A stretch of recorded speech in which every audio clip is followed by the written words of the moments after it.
The leap from Osimhen was fantastic. I don't even know how we got that airtime though. Alex Iwobi with his line-breaking passes. Let's go! Vamos! Top foot football. Top foot football. Two generations, one passion, love for the game. Welcome to our channel. Once again, welcome to our channel. I want to say a big thank you for all those that have subscribed to our channel. A big thank you to those that have liked and shared our videos. My voice is even gone from shouting and screaming in the last Super Eagles game, but we're still going to make this video happen. Joshua, we're here to preview the game between Morocco, the Atlas Lions, and Nigeria, the Super Eagles. But before we do that, I would like you to give a brief overview of the game between Nigeria and Algeria that happened at the weekend. It was a fantastic game with two magical goals and assists from Osimhen. It was a fantastic game. We dominated the game with possession. We were mostly in the Algerian half. So I'm very, very proud for Nigeria. Algeria didn't really get the ball that much because we loved the game actually. Me and you were shouting at the top of our voice when my voice is even gone. Yeah, when Akko Adams missed that crucial goal. I fell out my chair. And the other one when Akko Adams missed the header and hit it on the bar. Yeah. So, I think at that point we were 2-0 up as well. Yeah. So it was a good game, like Joshua said. It was a good game, amazing game. I was over the moon with the win. Lost my voice in the process because I was screaming and shouting the whole time. So yeah, it was a good game. So we're just going to quickly give the ratings of the players. I gave my ratings after the game anyway, so please do well to go see that video. My match reaction after the Super Eagles game. I gave my the ratings of the team. So I'm going to allow Joshua as well the opportunity to also rate the players. I'll call the names and you just go give me the number out of 10. Yes. Wabali. 8 over 10. Bright Isai Samuel. 10 over 10. Ajayi. 7 over 10. Calvin Bassett the Rock. 9.5. I'll take that. Bruno. 8 over 10. 8 over 10. Ndidi. 9 over 10. Frank Uyinka. 6 over 10. 6 over 10. Anyways, that's your opinion. Alex Iwobi. 9 over 10. Lookman. 8 over 10. Akko Adams. 9 over 10. Victor Osimhen. 10 over 10. So I believe he's your man of the match then. Definitely. For me, I give all of them 10 over 10. They did me proud. They did us proud. Let's go! Vamos! Super Eagles! Voice is gone. I have to be careful so I can complete this video. Like I said, this particular video is a preview of the game between Morocco and Nigeria that will be happening on Wednesday, 8 o'clock UK time. So, because of our ages, we're just going to limit the head-to-head history between the two countries to the 2000s. But I can tell you that I've done a bit of research as well. I can tell you that the first time the two countries met was in 1969. A long time ago, these two countries met. Way back they met. But like I said, I want to restrict the head-to-head history to about 10 or 11 games. So they've played quite recently, I would say 11 games that span from 2000 to about 1983. And out of these 11 games, Morocco as a team have won 6, while Nigeria, the Super Eagles, have won 4, with 1 draw between the two teams. So if you look at the head-to-head history, you can see that the Moroccans, or the Morocco team, the Atlas Lions, have got an edge in this game. And if you also look at the rankings as well, the FIFA ranking, Morocco is, as at 2025, the Moroccan side were ranked 11th in the world, and they are ranked 1st in Africa. Again, if you look at the rankings, they are higher than Nigeria. In the world, FIFA has ranked Nigeria 38th in the world. But in Africa, Nigeria is ranked 5th. So you can see that if you look at the ranking, if you look at the head-to-head, the Morocco team has got an edge. But again, if you then look at the performance in the World Cup qualifiers, remember I told you a few days ago that Nigeria failed to qualify for the World Cup second time in a row. While the Morocco team smashed everyone in their group stage during the World Cup qualifiers, and they are through to the World Cup that will be happening in the summer this year. So again, if you look at all these factors, the head-to-head history, the ranking, the FIFA ranking, both in the world and of course in Africa, and if you look at their recent form coming into the AFCON tournament, you can see that the Moroccans have got momentum in their favor. But if you now look at the AFCON this year, how the two countries, the two teams have done so far, you've also been watching the game. Yeah. Nigeria won all their games in the group. Drew one. No, Nigeria won all their games in the group and came up with 9 points. The Moroccan team won 2 of the games and drew 1 and had 7 points as a result. Yes, they topped their group. They were first in their group, but they drew 1 game. But Nigeria won all their groups and came out with 9 points. We went into the round of 16. Nigeria smashed Mozambique 4-0. The Moroccan team struggled in the round of 16. I think that they came out of that game 1-0. Then the quarterfinals. Some would say the ref was a bit dodgy in that game because the Moroccans had few shouts of penalty, but the ref decided to turn a blind eye. The VAR decided to turn a blind eye, and I think that was a foul on Mbeumo in the penalty box. Anyways, that game ended 2-0 in favor of the Moroccans, the Atlas Lions. Super Eagles in same quarterfinal, like you just mentioned a few minutes ago, faced the Algeria side and dominated the game from start to finish. Dominated the game, ball possession. The Algeria team had 0 shots on target. I've not seen a game where an opponent will have 0 shots on target in 90-something minutes. 0 shot on target. We restricted them. We held them by the neck. That was how dominant the Super Eagles were in that game. So now both countries, both teams, they've moved into the semi-finals. It's a big game. One will go home. Is it the Super Eagles or the Atlas Lions? I'll come to you very quickly, Joshua. You've been watching the Super Eagles and their performance. Where do you think their strength lie? Their pace and their attack. You want to explain that? What do you mean by pace and attack? For the pace is when they get a counter attack, or everybody starts running, or the attack uses their pace to run to the box first before anybody else. So they can score some goals before people can get until some defenders come and block their shot. So when I mean the attack for the strength, I mean that the attack has scored many goals in different ways. Yeah. So the strength is their pace and attack. I agree with you completely. If you ask me, the strength of the Super Eagles cut across the different area of the pitch. Defense solid, midfield solid, attack solid. As a matter of fact, you and I were discussing the other day about the weakness of the Super Eagles team, and we did mention that they need to improve in their defense, in their communication, to show proper understanding. Yeah. But if you look at the last 2 games, the game against Mozambique and the game against Algeria, we've not considered any goals. We've scored 6 goals and we've not considered any. So you cannot even fault the defense at the moment because they're doing an amazing job. So if the strength of the Super Eagles cut across the pitch, and again, weakness, I cannot see any weakness. All I can say is they can more of the same. If you ask me, more of the same. They can improve, get better. But if you go to the Moroccan team, the Lion of the Atlas, or the Lions of the Atlas, their strength, they're very good with the ball. So they've got technically gifted players. They can maneuver the ball very well. They can play the ball on the grass. They're very creative as well. They've got amazing players. They are tactically sound as well. I think they play 4-3-3 or 4-2-3-1. I think they play.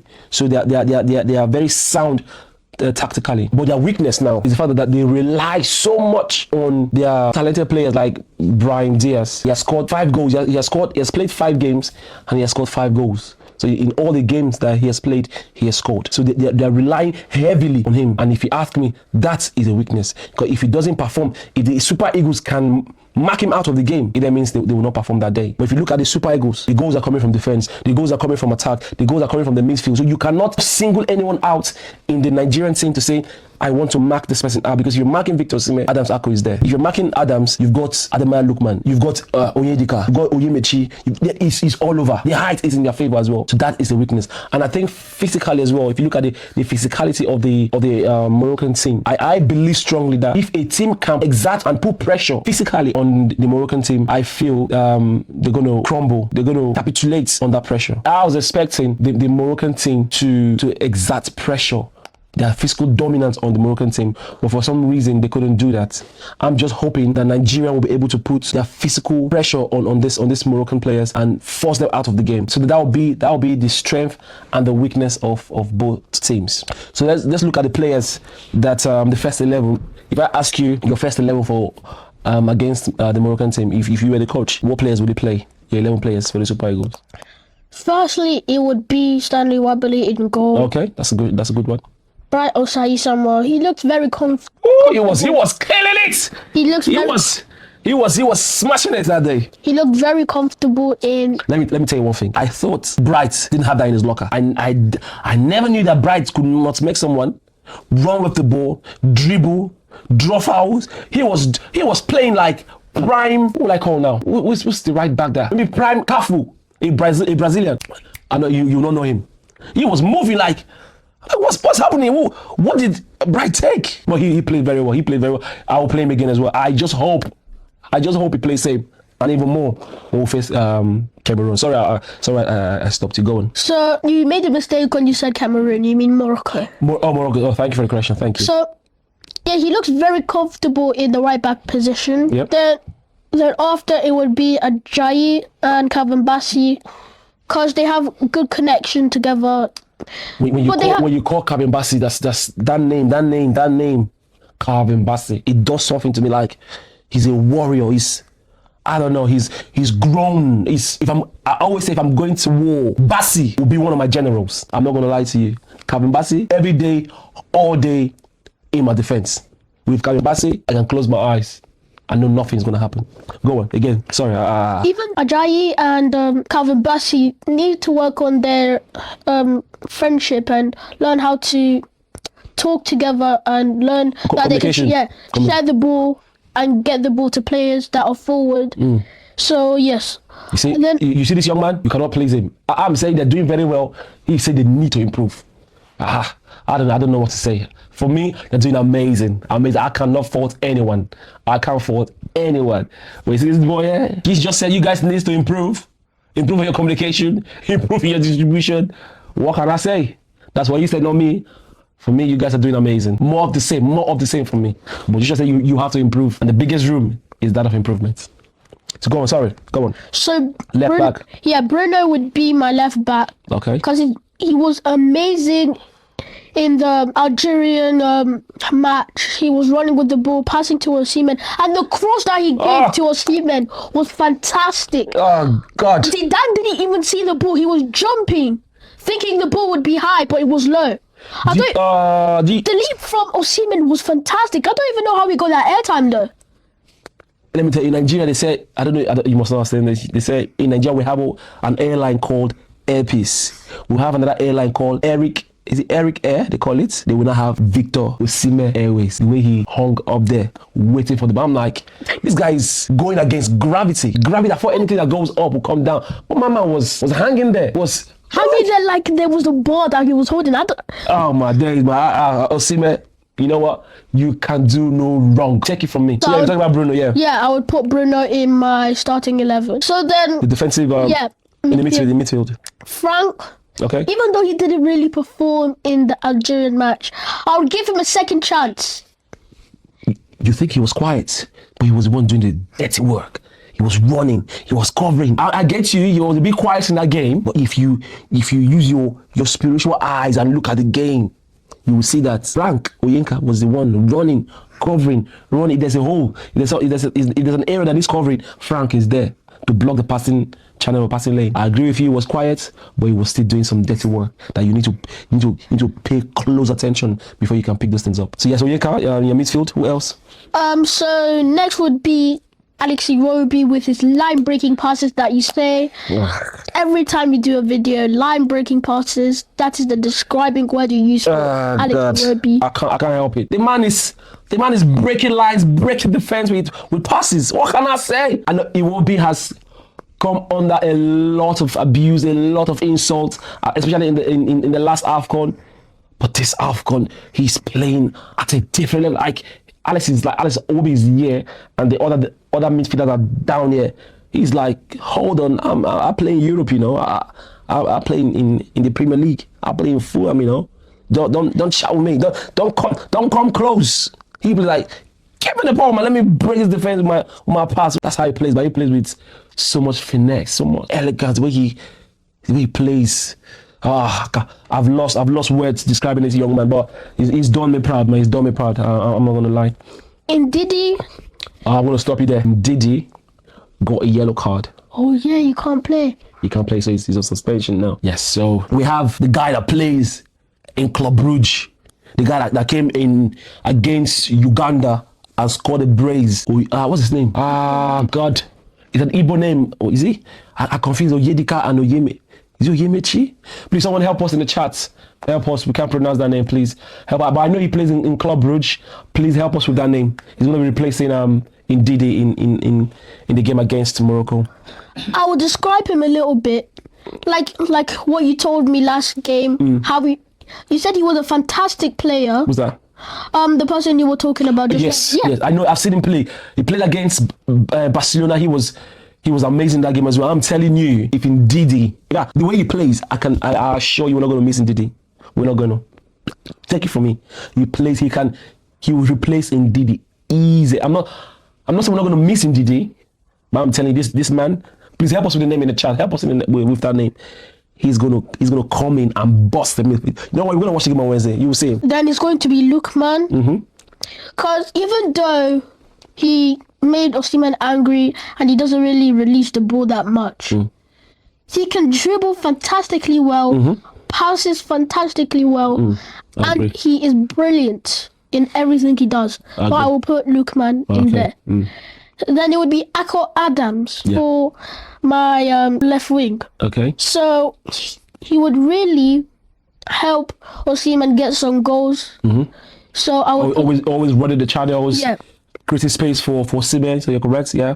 So he would be feeding him some golden opportunities, and Osimhen would dominate the game. Even though. Don't start me off with Osimhen. Oh God, that boy Osimhen. My star boy V09, Victor Osimhen, Victor Osimhen, Victor Osimhen. That is my star boy. Without him, don't get me wrong now. I'm not saying the Super Eagles is a one-man team. That's why please don't get this twisted. But I'm telling you, if Victor plays, the Super Eagle plays. If Victor is quiet, we're gonna struggle. So Victor is the first name on that team sheet. He's the first name. He's the first name.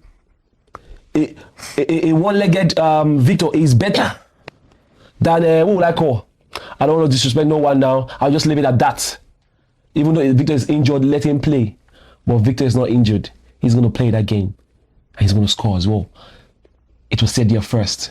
Victor is going to score. Take it to the bank. So that's your 11. Yep.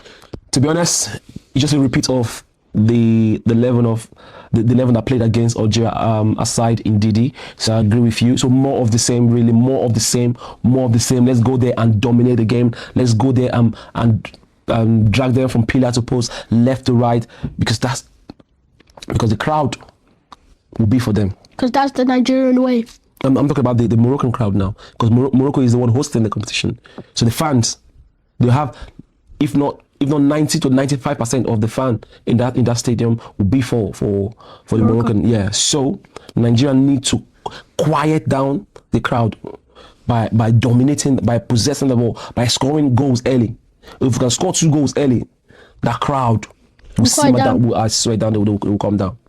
So we are banking on this 11 warriors. We are banking on this 11 soldiers. We are banking on these 11 players to go in there and deliver. We believe in you, Super Eagles. We believe in you, Victor. We believe in you, Lukman. We believe in you, Uwobi. We believe in you, Frank. We believe in you, Calvin Bassi. We believe in you, Bruno. We believe in you, Bright. We believe in you, Wabali.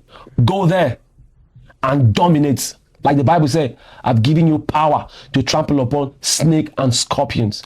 Go there and trample upon these lions. Trample upon them and come back home with victory. Come back home with 3.